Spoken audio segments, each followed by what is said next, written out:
Vamos com o nosso quadro Giro Entrevista desta segundona. Hoje, dia 13 de fevereiro, nós temos o prazer de receber nos estúdios da 104 FM a nutricionista Michele Dierka.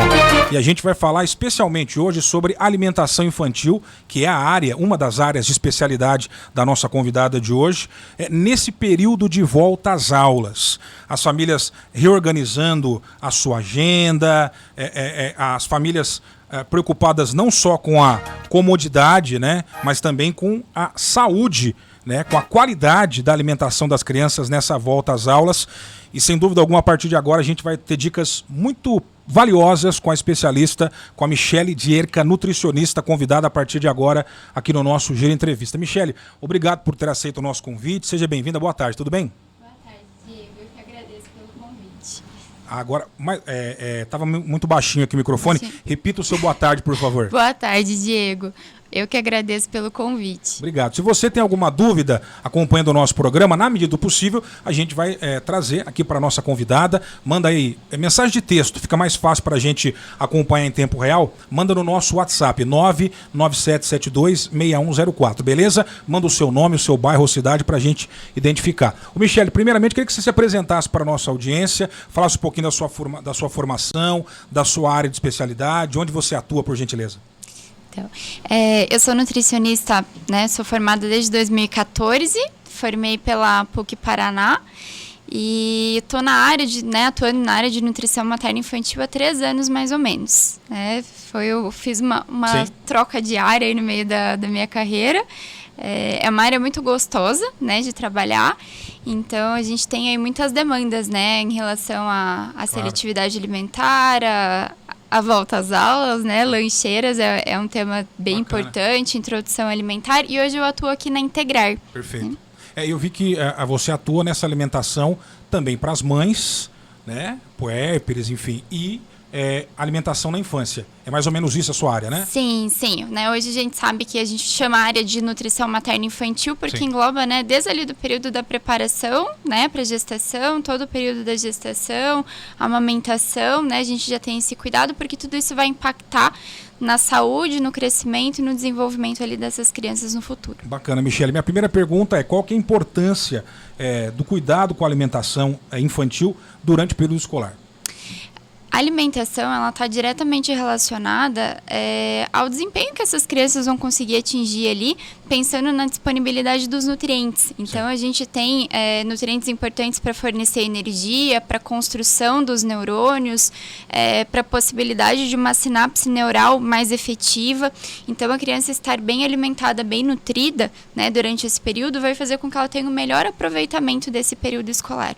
A gente sabe que as famílias, elas muitas vezes não têm um controle total do que as crianças ingerem para além da cozinha de casa, né? Como é que os pais ou responsáveis podem ter a garantia, né, da qualidade da alimentação dos filhos? Como é que se organizar para isso? Como é que se organiza para isso, né, Michele?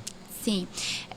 A melhor opção ainda é a gente pensar na lancheira escolar, porque como você falou, a gente acaba tendo um maior controle, mas isso também pode ser trabalhado através da reeducação alimentar, né? Então, crianças que têm uma base alimentar mais saudável em casa, que têm esse hábito de optar por alimentos mais in natura, de consumir menos industrializados, eles conseguem manter esses hábitos em outros locais também, né? Então, tudo isso vem de uma base de alimentação, vamos dizer assim, que a gente pode construir, pensando numa alimentação mais saudável, e pensando nesse maior controle, seria a lancheira e a orientação, né? Eu falo que as crianças hoje têm acesso a muita informação, então a gente pode usar esse meio também para chamar atenção, para justificar, né? Eu falo que nós adultos também funcionamos assim, mas para as crianças, quando a gente simplesmente dá uma orientação e não justifica o porquê, é muito mais difícil ela aderir. Quando a gente explica o porquê aquilo precisa ser feito, quais os benefícios que ela vai alcançar, isso vai funcionar de maneira muito mais efetiva. E na infância, a gente também não trabalha com nenhum tipo de restrição. Então, a gente nunca vai proibir uma criança de comer determinados alimentos, principalmente os alimentos que ela gosta. O que a gente vai fazer é combinados de com que frequência que esse alimento vai aparecer na rotina dela, a quantidade que ela vai consumir. E desde que os alimentos mais in natura, com mais nutrientes, sejam a maior parte da rotina, outros alimentos que apareçam ali eventualmente, eles não vão trazer nenhum impacto negativo. Eu vou dar um passo atrás da fase escolar. e até ampliar um pouquinho a pauta da nossa entrevista, uma curiosidade que eu tenho: como se constrói de maneira saudável e equilibrada o paladar de uma criança? A gente lê muita coisa, ouve muita coisa, olha, tal produto ou tal alimento você não deve expor a criança até tal faixa etária. Isso aqui você deve começar a introduzir na alimentação a partir de certa etapa da vida. Porque eu imagino que quando se chega na fase escolar, que essa criança vai ter que comer fora, se ela já tem um paladar também já mais desenvolvido, talvez seja mais fácil para a família, há mais opções que a criança aceita comer. Então, dá um passo atrás. Como é que as famílias devem construir esse paladar na primeira infância, digamos assim, Michele? Sim. Isso é muito, muito importante, Diego, a gente ressaltar, porque a gente não vai arrumar a alimentação de uma criança quando ela chega na fase escolar na lancheira, vamos dizer assim, né? Então, isso vem de uma base. A construção do paladar, hoje a gente tem estudos que falam que ele já começa na gestação. Né? Então, o que a mãe ingere durante a gestação vai impactar nas preferências que essa criança vai ter depois.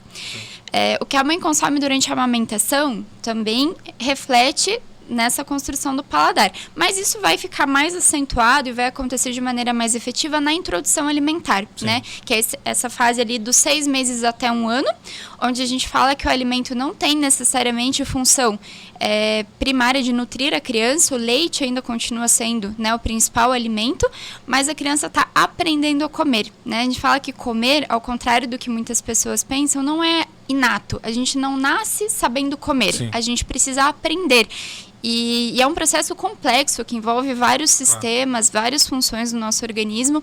Então, tudo que a criança tem contato nessa fase, ela acaba gerando uma certa memória. E aqueles sabores vão ser mais familiares, né?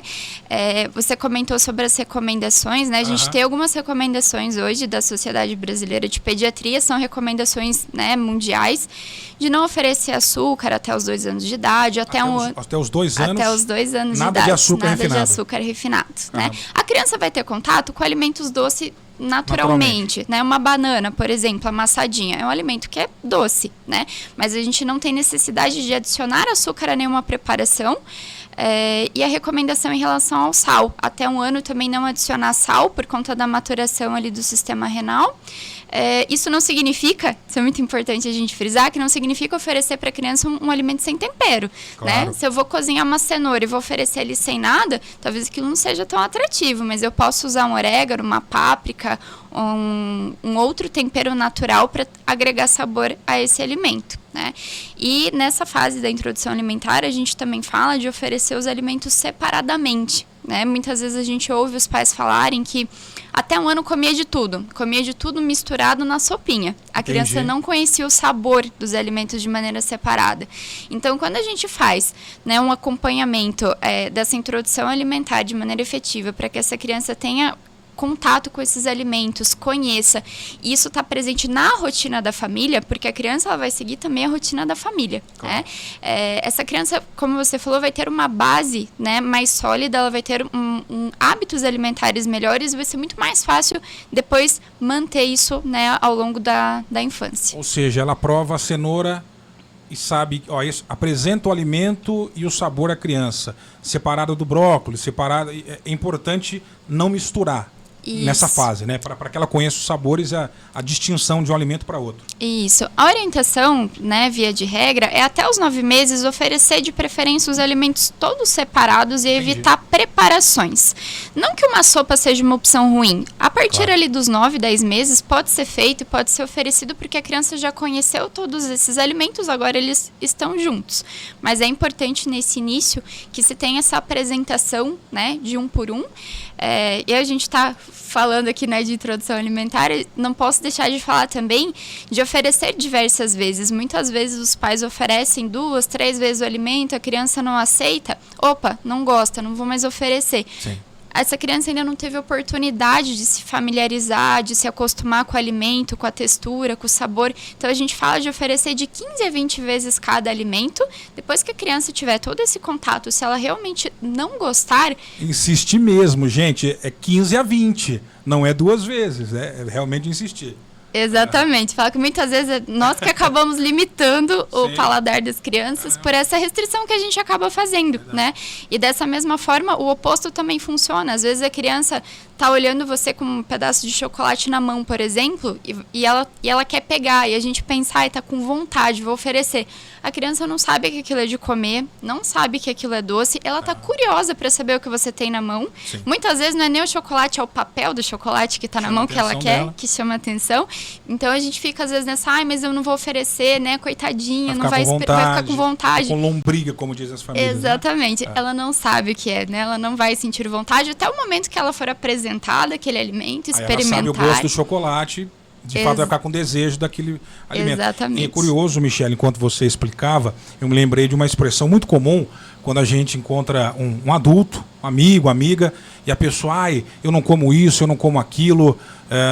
E às vezes a gente taxa a pessoa, você tem um paladar infantil, aquela pessoa que só come coisas muito doces ou muito carregadas em sal, o que mostra uma distorção do que a sociedade entende como sendo um paladar infantil. Enquanto você falava, eu pensei nisso. Nossa, o sujeito tem paladar infantil, só come coisa muito doce, come salgado. Nessa infância, não devemos expor as crianças a muito sal, muito açúcar. É um equívoco, né? Imagina. Exatamente. Essa expressão veio do movimento de industrialização, né, da indústria alimentícia, onde surgiram muitos alimentos voltados para as crianças, como, né, os iogurtes adoçados, cereais, biscoitos, salgadinhos. Tudo isso é voltado para o público infantil, né? E a gente teve uma mudança da alimentação infantil justamente nesse período. Se a gente pegar a alimentação dos nossos pais, dos nossos avós, eles não comiam esse tipo de alimento, exatamente, até porque não tinha na época, né? Então, pensando na frase ali como o que a gente deveria seguir, totalmente equivocado, né? A nutrição infantil deveria ser a nutrição mais saudável, mais limpa possível, sem esses industrializados, sem adição de açúcar, sem adição de sal. A minha próxima pergunta na nossa pauta de hoje, alimentação infantil saudável, nesse período de volta às aulas, tem a ver com o gancho de industrializados, né? Quais são os alimentos, os tipos de alimentos que as crianças devem evitar ou limitar, né, nesse período aí na alimentação escolar? A gente já falou alguma coisa sobre isso, mas vamos aprofundar um pouquinho. Os industrializados, Michele, acabam sendo uma mão na roda para as famílias, por exemplo, para montar uma lancheirinha, né? Já coloca ali aquele bolinho ensacadinho, o suquinho de uva, coloca uma fruta para dar um migué, um lanchinho e vai para a escola. É a correria do dia a dia. Vamos lidar com a realidade das pessoas. Outras tentam alternativas, entre aspas, saudáveis, mas também industrializadas. Então eu vou ter o suquinho que não vem açúcar. Eu posso ter aqui um bolinho sem, enfim, fit, sei lá. Industrializados. Caveirinha, está proibido 100% ou dá para utilizar alguma coisa? Como lidar com essa questão dos industrializados, né, para as crianças? Hoje não tem como a gente fugir, né, Diego? Sim. Eu falo que os industrializados fazem parte da nossa rotina, a gente acaba consumindo, até porque muita coisa a gente não tem opção. Ou industrializado ou a gente não tem. É isso, né? né? É esse ou esse. Mas o que a gente pode fazer é olhar a lista de ingredientes para escolher boas opções de industrializados, porque existem. A gente tem hoje, por exemplo, suco de uva integral, suco de laranja integral, que quando você olha para a lista de ingredientes, o único ingrediente é o suco da fruta. Não tem adição de açúcar, não tem aditivo químico, não tem conservante. Sim. É um suco que foi engarrafado. Não tem problema nenhum consumir esse tipo de alimento. Agora, se a gente pega, por exemplo, um néctar, né, aquele suco de caixinha, você vai olhar a composição, você vai ver que tem 10%, 20% de suco de fruta, o resto é água, açúcar, aditivo químico, conservante, aroma artificial, sabor artificial. Sim. Então, essa seria uma opção ruim de industrializado, né? Pensando ali na composição da lancheira, a fruta é uma excelente opção, claro, ideal que a gente sempre mande, né? O suco, a gente entra numa polêmica quando a gente fala dele, porque a gente não precisa mandar um suco. A gente pode mandar água para essa criança. As crianças, elas têm um estômago pequeno. Se ela toma água em casa também, né? Exatamente, começa só daí. Voltando na primeira pergunta. Né? Senão, são hábitos, né? Não vai mudar na lancheira dela, coitada. Exatamente, exatamente. As crianças têm estômagos pequenos, elas têm uma ingestão alimentar baixa perto de um adulto, muitas vezes. Sim. E aqui é importante a gente lembrar também que a gente fala que criança pode ter apetite PP, PM, GGG. Tem criança da mesma idade, com o mesmo biotipo, que vai comer muito mais que outra. É normal essa variação. É normal essa variação. As crianças têm um sistema de autorregulação muito eficiente. Elas comem o necessário quando nós adultos não interferimos, né? Então fica uma dica, e aberto um parênteses aqui, às vezes as mamães também ficam cobrando, olha, tá vendo o seu amiguinho, seu primo, ele tá comendo tudo e você não come. Talvez não seja uma restrição ao alimento. A criança está satisfeita. Exatamente. É muito importante respeitar isso. Respeitar também, né? Pode prosseguir. Exatamente. Michele. Então, quando a gente pensa nessa lancheira, se a gente mandar uma fruta e a água, a gente vai ter ali nutrientes, micronutrientes, vitaminas, minerais, fibras, e a gente tem hidratação, que é a função do líquido. Se eu ofereço um suco, por mais que seja um suco integral de uva que é natural, que não é um industrializado ruim, vamos dizer assim, eu tenho ali calorias. E essas calorias, muitas vezes, vão suprir as necessidades nutricionais da criança naquele momento, e ele vai dar só uma mordidinha no bolinho que foi junto, porque ele não estava com fome, porque o suco já saciou ele. Então, a ideia é que a gente troque esse suco por água, que não vai ter caloria, vamos dizer assim, e vai permitir com que essa criança consuma mais os outros alimentos que vão trazer mais nutrientes, né? E a gente tem no lugar do suco a fruta, que vai ter a mesma qualidade nutricional, melhor, inclusive, né? Ainda não foi processado. E de lanche salgado, a gente tem opções boas, né, que a gente pode enviar. Você comentou do bolinho, né? O bolinho industrializado é uma opção prática, é uma opção fácil, a gente compra, coloca na lancheira e manda. Mas se eu pegar um final de semana e fizer uma receita lá de bolo, eu posso fatiar o meu bolo, já fazer em forminha de cupcake, e eu posso congelar para a semana inteira, para 15 dias. Organizar igual as marmitinhas que hoje todo mundo já faz para a semana, para as crianças também. Exatamente, exatamente. Ou eu posso mandar um sanduichinho natural ali, né? A criança almoçou, né? Ou no jantar da noite anterior, eu já pego ali uma folhinha de alface, um tomate, um pãozinho integral, um queijo, monto um sanduichinho e já deixo pronto, né? Para ser enviado. Pão de queijo é uma opção boa. A gente tem biscoitos de polvilho no mercado, que tem uma lista de ingredientes limpa, que não tem muitos aditivos, também são opções boas. E práticas para ajudar a família nessa composição da lancheira. Exatamente. Nem sempre a gente precisa pensar em, nossa, produzir um lanche, ou, né, vou fazer um bolo todo dia para levar no dia seguinte. Fica inviável, né? Isso requer muito tempo. Mas se a gente organiza, a gente consegue deixar isso tudo pré-preparado, vamos dizer assim, para a gente só montar ali no dia na hora de levar. A gente sabe que, a depender da escola ou da creche, enfim, nós temos alimentação fornecida pela instituição. Via de regra, hoje, todas eu imagino que tem nutricionista, imagino que o problema seja menor no que diz respeito à alimentação fornecida pelas instituições, né, Michele? Queria que você falasse um pouco sobre isso. Em alguns casos, há sempre a cantina da escola. E aí pode ou não morar o problema, se essa cantina tem opção saudável ou não, como é que o pai tem que lidar com isso, se dá o dinheiro para a criança comer lá e comprar na cantina. Como é que você orienta as famílias nesse sentido da alimentação da escola, da creche, enfim? Sim. Normalmente, as escolas, né, que oferecem alimentação, elas têm um nutricionista, pelo menos o ideal é que elas tenham, né? E essa alimentação acaba sendo balanceada, né? Quando a gente está falando aqui de todos esses alimentos, a gente está pensando em proteína, carboidrato e vitaminas e minerais. Então, essa alimentação, ela vai suprir todas essas necessidades. Mas, é sempre legal a gente estar de olho no que está acontecendo, no que estão fornecendo, a proteína de boa qualidade, né, que está sendo oferecida ali, ou é um pão com salsicha, por exemplo, que é um industrializado dos piores que a gente tem, vamos dizer assim, né, rico em aditivos, em sódio, enfim. Então, é muito importante, né, fiscalizar de vez em quando, dar uma olhada no cardápio ali como tá. E as cantinas, como você comentou, Diego, muitas vezes a gente já tem uma consciência muito maior de uma cantina ali mais saudável. Muitas escolas a gente vê que já não oferecem refrigerantes, salgadinhos, que eles têm mais opção assada, sucos, mas a gente sabe que alguns fogem aí à regra e acabam oferecendo sim, né, esses alimentos mais industrializados, ricos em açúcar. E aí a gente volta no que a gente estava comentando lá no início, né, de ter essa conscientização, de conversar com a criança para que ela saiba também fazer escolhas saudáveis, né? Eu falo que a gente precisa dar autonomia para as nossas crianças, para que elas entendam o que é bom, o que não é, de novo, sem fazer nenhuma restrição, mas para que elas consumam ali os alimentos que são mais adequados.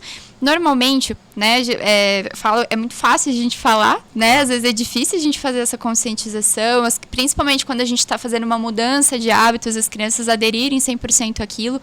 Então, quando a escola tem essa opção de cantina, eu normalmente oriento os pais que tentem enviar o lanche 3 ou 4 vezes na semana para ter um controle maior, e um dia na semana a criança tem liberdade para ir lá e comer e escolher o que ela quer consumir. A gente sabe que muitos desses alimentos, aliás, acho que o termo o mais prejudicial são os superprocessados. Existem bons alimentos industrializados. Os ultraprocessados é que são pintados como vilões da alimentação para criança, para adulto, para todo mundo, né? E a gente lê também sobre esses ultraprocessados, são alimentos feitos para viciar em algum nível. É muito açúcar, é muito sal. A gente fala de um biscoito recheado, de um refrigerante. Você disse que a ideia para a criança não é restringir nada, mas que ela tenha uma relação saudável com esses alimentos. Esse tipo de alimento, a família consegue ter essa flexibilização? Olha, vai poder comer o biscoito recheado, o refrigerante, e a criança depois talvez ela não se contente apenas com aquela porção fornecida pelos pais. Como lidar com esses alimentos? Ainda é possível colocá-los numa dieta equilibrada, Michele? Se a gente pensar no mundo ideal, vamos dizer, né? Assim, o ideal era que não oferecesse, claro. Né?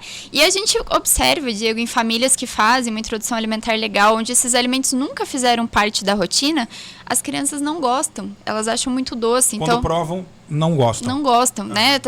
Os pequenininhos, principalmente ali na fase dos 4 e 5 anos, que estão conhecendo, né, esses alimentos, mas a gente escuta, é muito frequente o relato dos pais, foi na festinha, provou um brigadeiro, não gostou, achou muito doce, comeu o bolo, mas o brigadeiro não gostou, né? Não toma refrigerante nem pensar, acha o gás horrível.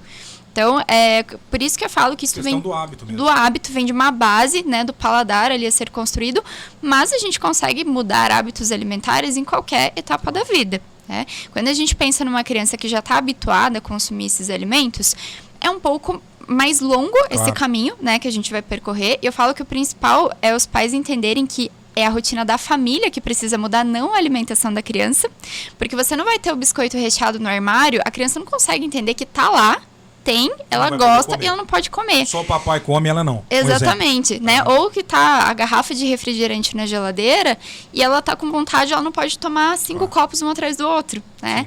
Então, quando a gente faz essa mudança de hábitos na família e ela começa a ver toda a família comendo de maneira diferente, a gente consegue sim reduzir e fazer combinados. Eu falo que a gente trabalha muito com combinados. A gente vai combinar que uma vez na semana, que a cada 15 dias você pode consumir. À medida que a gente consegue ir retirando e trocando por outras opções, é melhor. Eu consigo trocar o biscoito recheado por um bolo de cenoura com cobertura? É uma opção melhor. A gente faz essa troca. Então, a gente vai fazendo esses ajustes aos pouquinhos. E esse sistema de recompensa também. Você diz isso, não, uma vez por semana.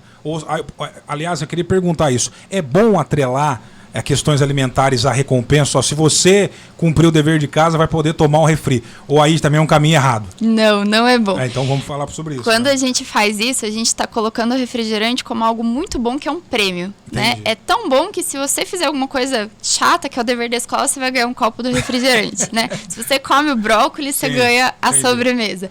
Então, a gente pode sim fazer trocas no sentido, a gente combinou que você, por exemplo, não come nenhuma salada, que se você comer salada todos os dias, no final de semana a gente vai fazer um passeio que você gosta, né? Claro. A gente vai fazer um piquenique lá fora, a gente vai ver um filme. Há outras situações ali, mas nunca relacionado ao alimento, e principalmente ao alimento que a gente quer reduzir o consumo. Senão a gente deixa aquele alimento cada vez mais... Coloca ele em outro status. Exatamente, você coloca ele num pedestal, né? Como se aquele alimento fosse ótimo. Né? Então, o ideal é que a gente evite fazer essas trocas. Olha, para quem está chegando agora, estamos ao vivo, 1h07, um bate-papo muito interessante com a Michele Dierka. A pronúncia que está correta? Dierka, tá. Né? Nutricionista. Falamos estamos falando sobre alimentação infantil, principalmente nesse período de volta às aulas. Dicas práticas para as famílias se organizarem, né? Fácil não é, mas a profissional está aqui justamente para, dentro dos limites de uma entrevista de rádio, orientar as pessoas, as famílias que nos acompanham, para ter mais saúde, para a família toda, em especial para as crianças, e dicas de como se organizar de maneira prática, né? Nessa retomada. Aliás, é muito comum, Michele, que nas férias, aí isso vale para adultos e também para as crianças, a galera relaxa um pouco. Então, já que está nas férias escolares, libera um pouco mais, o tipo de alimento, aí tem que voltar para a rotina da escola. É mais difícil, né? Igual quando a gente costuma treinar e fica um tempo sem ir, a volta parece que é sempre mais difícil, depois que você perde o ritmo. Para as famílias retomarem hábitos saudáveis depois de uma férias meio desborne alimentar, é mais complicado também ou não?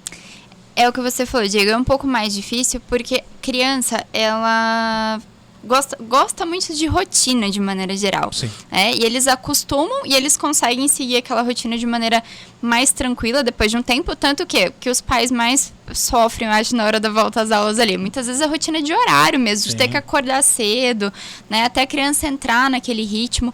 Então, o que seria o ideal? Que nas férias a gente mantivesse, ainda assim, uma alimentação mais equilibrada, de novo, sem fazer nenhum tipo de restrição, né?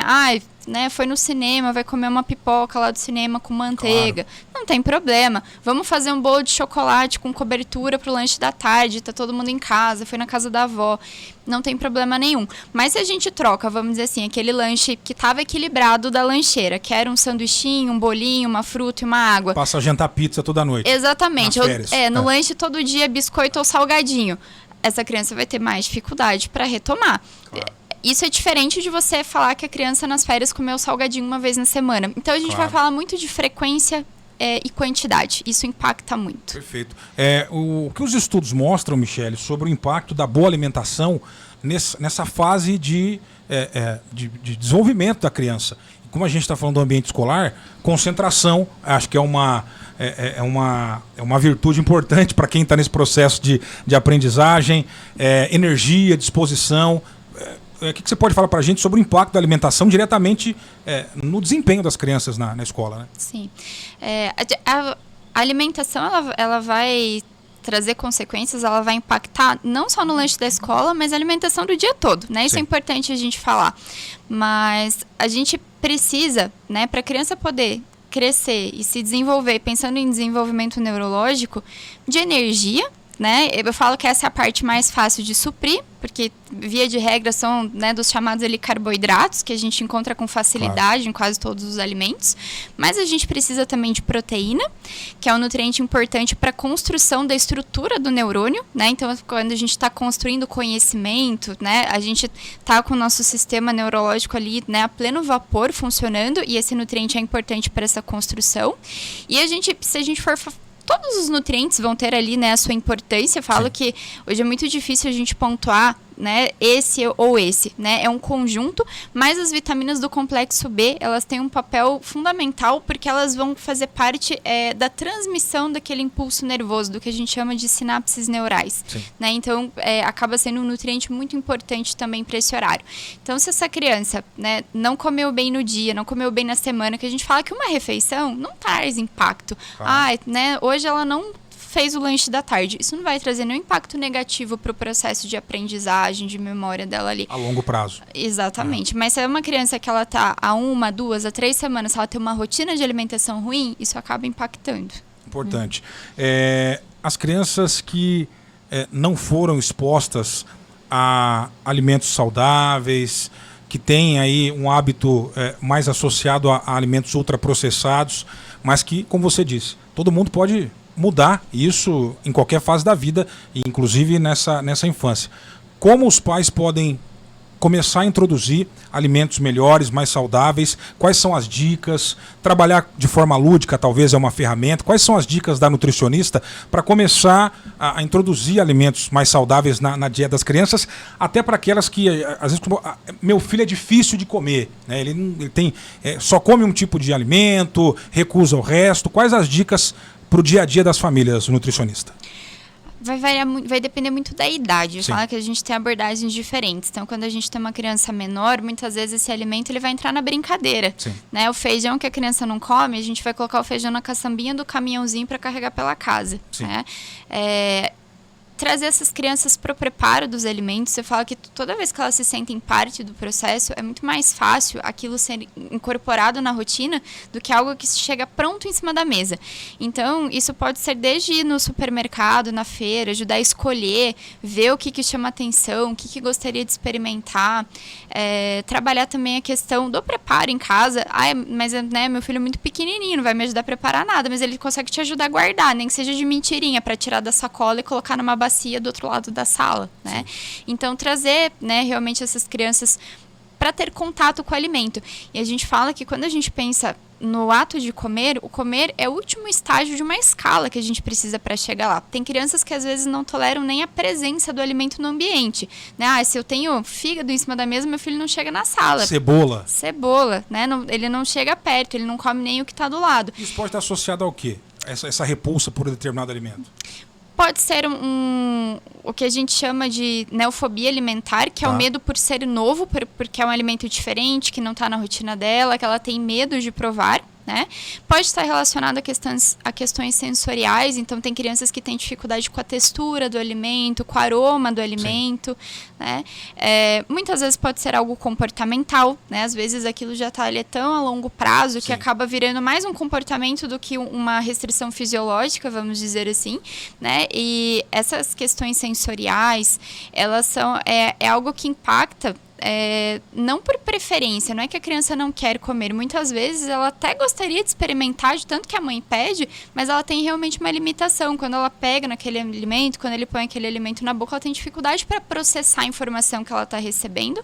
E ela realmente não consegue comer aquele alimento, né? Toda vez que uma criança recusa grupos alimentares inteiros, então não come nenhuma fruta, não come nenhuma verdura, não come nenhuma proteína, muitas vezes tem algo a mais por trás que, se não for tratado, não for resolvido, vai ser muito difícil para aquela criança inserir esses alimentos na rotina. Insistir de maneira, às vezes, até um pouco agressiva,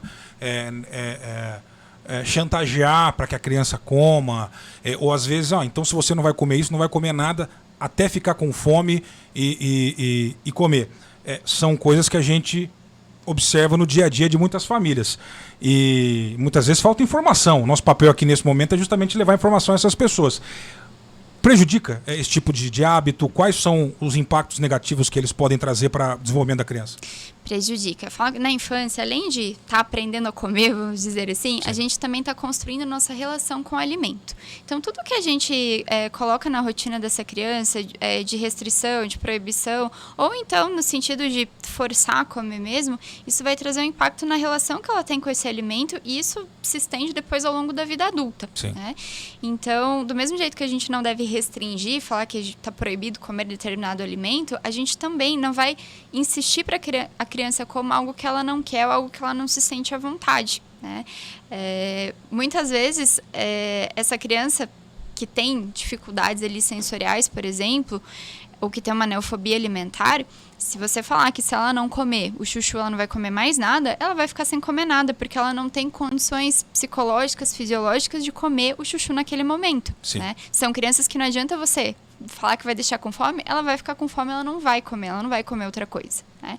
E algo que é muito importante também é a gente pensar que o momento da refeição, ele precisa ser um momento calmo, tranquilo, de harmonia. Essas crianças que têm dificuldades alimentares, muitas vezes elas não gostam nem de sentar na mesa, porque elas sabem que a hora que sentar vai começar. Tem que comer, come isso, coloca no prato, briga. Né? Então, o ideal é que se façam combinados, né, fora do momento da refeição. Explique, né, para a criança o porquê que é importante. Né? Eu falo que muitas vezes as crianças provaram o alimento lá muito tempo atrás, falaram que não gostaram. O nosso paladar muda, né, com o passar do tempo. A gente, do mesmo jeito que a gente muda de gosto musical, de gosto para roupa, a gente muda o nosso paladar. Tem alimentos que a gente gostava mais, que a gente não faz mais tanta questão, outros que a gente não gostava muito, mas passa a gostar. E nas crianças isso também acontece, e é importante trabalhar formas diferentes de oferecer esses alimentos. Então, uma cenoura, ela pode estar em rodelas, em palitinhos, em cubinhos ou ralada.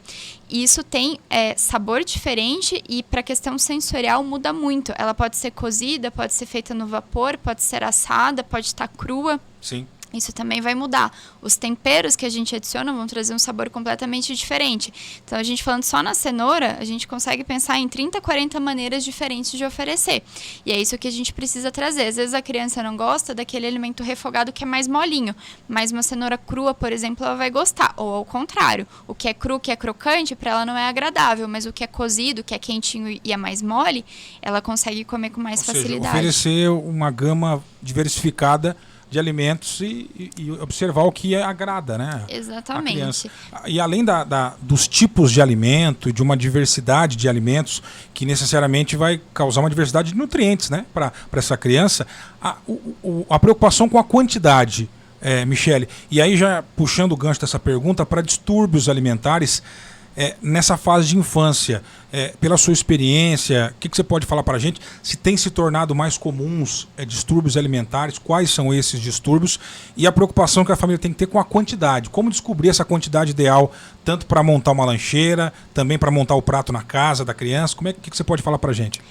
Na infância, Diego, a gente vai trabalhar com a quantidade que a criança consome. Sim. Então, se eu coloco 4 colheres de sopa de arroz no prato, né, pensando numa criança, né, escolar aqui, e ela come tudo, eu posso tentar colocar 5. Se ela comer tudo, eu posso aumentar mais um pouco. Eu coloco 4, ela só come 2. Eu vou colocar 2, né? E vou colocar os outros nutrientes, vou oferecer os outros alimentos, porque o sistema de autorregulação na infância, ele funciona muito bem. O nosso também deveria funcionar, mas eu falo que a gente começa a comer porque gosta, come porque tem vontade, come por sentimentos. Sim. Isso também acontece na infância, mas com uma incidência menor. Então, esse sistema de autorregulação, ele ainda está ali mais ativo, mais eficiente. O que a gente vai observar? Se essa criança está crescendo e se essa criança está ganhando peso. A gente tem as curvas de acompanhamento da OMS, tanto de estatura, de peso, de IMC, e o ideal é que o desenho que a nossa criança faz nessa curva seja sempre ascendente. Então, ela não precisa acompanhar o desenho da curva que está lá no gráfico, mas ela precisa sempre estar subindo um pouquinho, acompanhando aquelas curvas. O que não pode acontecer? Estagnar. Minha criança aqui nos últimos 6 meses estagnou, ela não ganhou peso, ela não cresceu. Opa, sim, tem alguma coisa acontecendo. Ou diminuir, né? O ideal é na infância que a gente sempre veja essa curva ascendente. Em relação aos distúrbios alimentares, o que a gente mais observa, o que mais tem procura é a questão da seletividade alimentar. É uma demanda muito grande hoje, né? As pessoas estão mais atentas a isso, então a gente tem, né, uma leva grande de crianças que acabam recusando, né, como eu falei, grupos alimentares inteiros, que acabam tendo mais dificuldades sensoriais. E muitas vezes lá no passado era aquela criança que não comia muito, mas ficava ali, chegava uma hora, né, dava uma melhorada. Mas hoje existe uma preocupação maior justamente porque se tem mais acesso à informação e se sabe da importância da alimentação na infância, né, pensando em crescimento. E quais os sinais, Michele, que devem indicar a família buscar um profissional? Né, para além ali de um evento esporádico na semana, houve ali uma contenda na hora do almoço, mas percebe-se um hábito e aí imagino que é o momento de buscar um especialista. Aqui as famílias têm que estar atentas. Observar como que está esse padrão de alimentação da criança. Então, ela começou a recusar alguns alimentos. Muitas vezes vai recusar por 2, 3, 4 dias, uma semana, vai voltar a consumir outro. Comia brócolis todo dia, agora não quer, mas está comendo tomate. Isso não é uma questão de seletividade. Muitas vezes a criança enjoou e ela trocou, ela continua comendo outra hortaliça, isso não é um problema. A gente vai ficar preocupado quando essas crianças vão reduzindo gradativamente a quantidade e a opção de alimento que ela aceita, né? Então, uma criança que comia, né, um prato ali razoável e agora ela está comendo um prato bem pequenininho e isso está persistindo por 1, por 2, por 3 semanas. Ou uma criança que comia várias frutas, parou de comer a banana, parou de comer a maçã, agora não quer mais a melancia, começou a reclamar se a gente corta de uma maneira diferente, né? Então, quando a gente vê que começa a aparecer ali um padrão de uma maior restrição e uma rigidez maior. Ou essa questão, né, das curvas ali de crescimento, né? Se a criança não está ganhando peso, não está crescendo conforme o indicado, o ideal é que a gente procure ajuda, porque muitas vezes a gente vai, né, como você comentou, a gente observa, forçar a comer, insistir, falar que vai ficar, né, sem a próxima refeição. E nesses casos, onde a gente tem essa recusa de maneira mais proeminente, isso acaba não resolvendo, só piorando o problema. A gente também acompanha muitos artigos, reportagens sobre a questão de obesidade infantil. Como lidar com o processo de reeducação alimentar, fazer dieta com criança. A gente já fez outras entrevistas aqui na rádio sobre esse tema específico aí do caso de obesidade infantil. E muitos relatos de familiares aqui, assim, olha, eu não consigo fazer porque a criança chora às vezes porque quer aquele alimento, foi habituada a consumir determinado produto e a gente fica com o coração partido, algum tipo de restrição alimentar para a criança. Imagino que não é fácil para as famílias também. Primeiro, qual que é o cenário da questão da obesidade infantil, Michele, e como é que as famílias devem lidar com isso da melhor forma possível?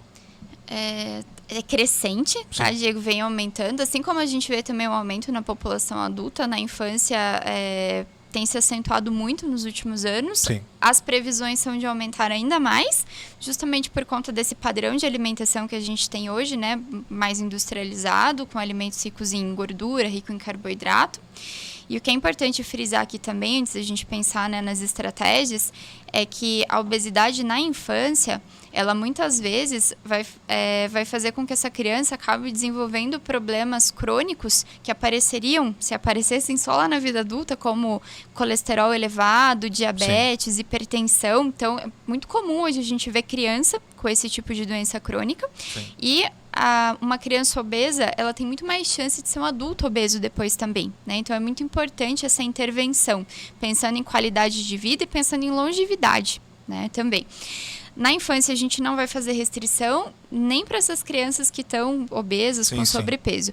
O que a gente vai trabalhar é a qualidade da alimentação. Então, a não ser crianças que realmente tenham um diagnóstico de compulsão alimentar, aí a gente vai ter o acompanhamento em parceria com o psiquiatra infantil, né, para tratar. Mas quando a gente fala de crianças que têm um sistema de autorregulação, a gente vai oferecer alimentos de boa qualidade, né? A criança comia um prato cheio de lasanha no almoço.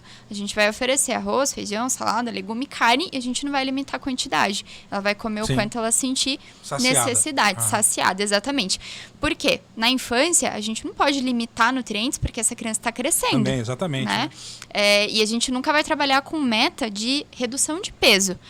Mas aconteceu, eu troquei por alimentos mais saudáveis e acabou perdendo um pouco de peso. Não tem problema, mas a gente não vai fazer com o objetivo de perda de peso. O objetivo vai ser... Não vai ter déficit calórico para uma criança. Não vai ter. O objetivo vai ser manter o peso para que à medida que ela vá crescendo, esse peso vá se distribuindo e a gente vai obtendo com isso um IMC melhor. Claro. Mas não que a gente vai trabalhar com esse objetivo. E a gente não vai fazer isso de maneira drástica. Eu falo que nem para adulto, né, que vai lá por vontade própria, vamos dizer assim, funciona, né, imagina para as crianças. Então, a gente normalmente vai trabalhar esses combinados de, você come todo dia, vai ser só 3 dias na semana, outro dia uma fruta, ok? Faz caderninho de meta, tabelinha para grudar na porta da geladeira, né, para tornar isso atrativo para eles também. E muitas vezes eu falo que o principal foco não é o que a gente vai tirar da rotina, mas é o que vai entrar na rotina dessa criança. Porque se a gente foca que ela precisa comer 2 frutas no dia, automaticamente ela vai comer menos biscoito, menos salgadinho, porque ela está comendo a fruta. Exatamente, ocupa o espaço. Então a gente tenta trabalhar com esse foco do que a gente está colocando, o que precisa aumentar e gradativamente o que precisa sair vai diminuindo aos pouquinhos. Isso acaba sendo mais fácil do ponto de vista ali, emocional, psicológico, do que a gente trabalhar o que precisa sair, né, da rotina. Muito legal. Dicas valiosas da nutricionista Michele Dierka, convidada desta edição do nosso Jornal Giro de Notícias, registrando aqui as mensagens. Muita gente mandando apenas palminhas, né, curtindo bastante aqui a entrevista.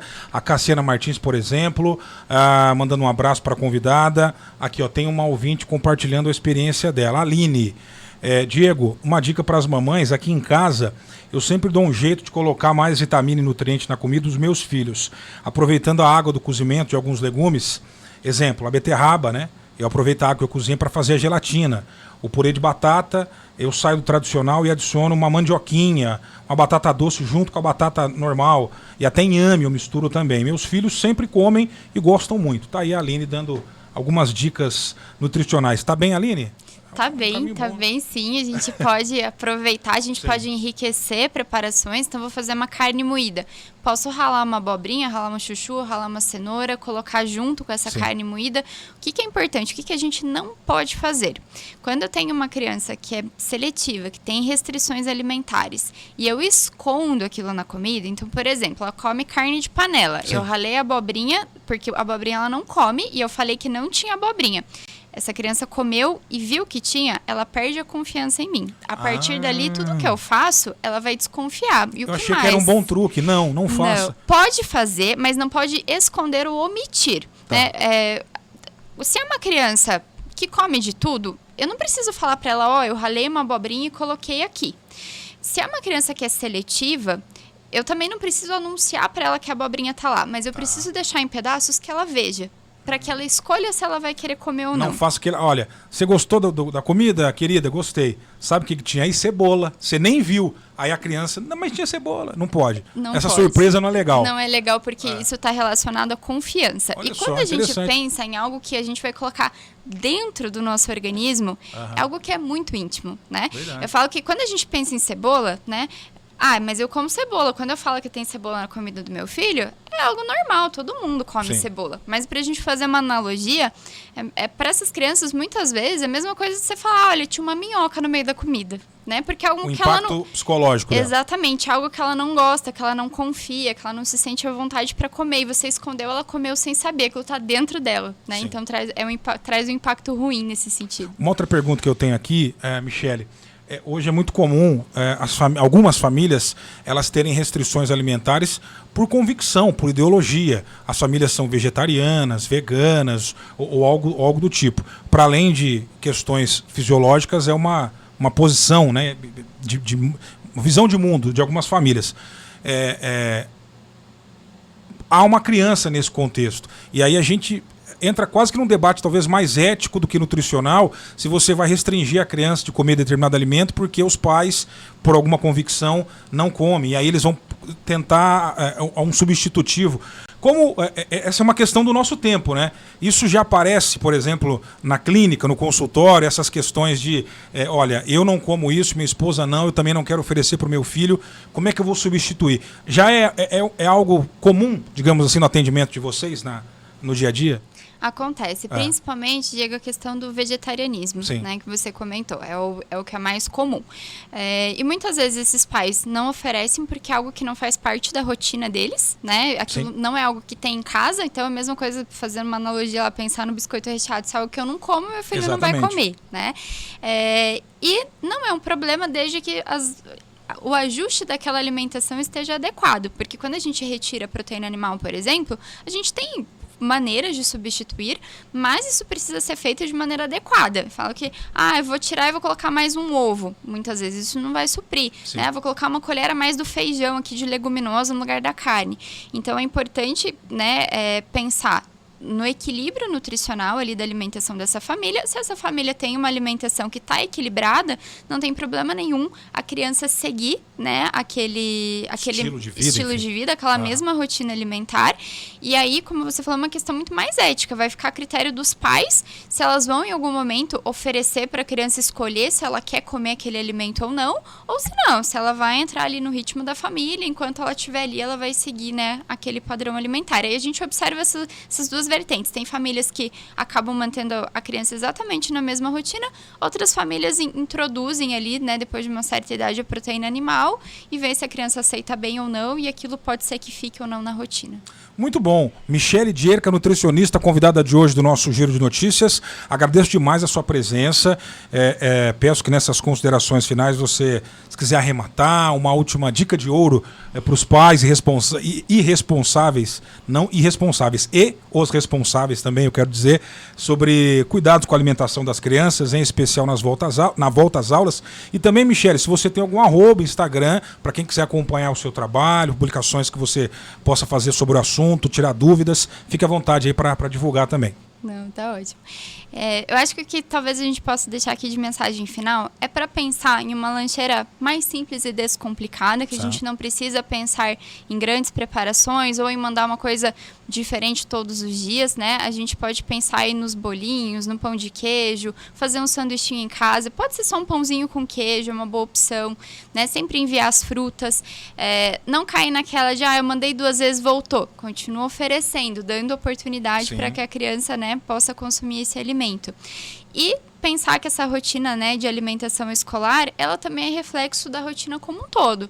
Então, né, se a gente para aí e dá uma analisada em como que tá a rotina, vê que não tá tão legal, pensa em opções, né, pequenininhas para ir mudando aos poucos. Começa a mandar uma fruta a mais, fazer um legume a mais ali para o almoço, por exemplo, porque à medida que a rotina dessa criança vai mudando, ela vai tendo uma base mais saudável, isso vai ficar muito mais fácil para a gente expandir, né, pensando aí nesse período das aulas. Eu tenho meu Instagram, né, que eu sempre estou compartilhando conteúdo por lá, @nutricionista Michele Dierka, Dierka. Eu ia soletrar, você já soletra aí, não tem problema. Já tô acostumada. Boa. Já. Qual a origem do nome? Curiosidade. Ucraniana. Isso. Dierka. Isso. Legal. E no Instagram da Somos Integrar também a gente sempre está compartilhando, né, as dicas por lá. Michele Dierka, nutricionista, convidada de hoje aqui no Giro de Notícias. Foi um excelente papo, tá? Obrigado por compartilhar com a gente o seu tempo, seus conhecimentos. Sucesso e até uma próxima. Obrigada, Diego. 13 horas mais 33 minutos. Rápido intervalo, voltamos já com o Jornal Giro de Notícias. Giro de Notícias. Quer atualizar o seu guarda-roupas? Então corra para a Hering Santa Cruz, na rua Euclides da Cunha 668 Centro. Na Hering, você confere opções exclusivas para compor looks cheios de personalidade e estilo. Comprando a partir de 3 peças básicas, ganhe descontos incríveis. Essa é a sua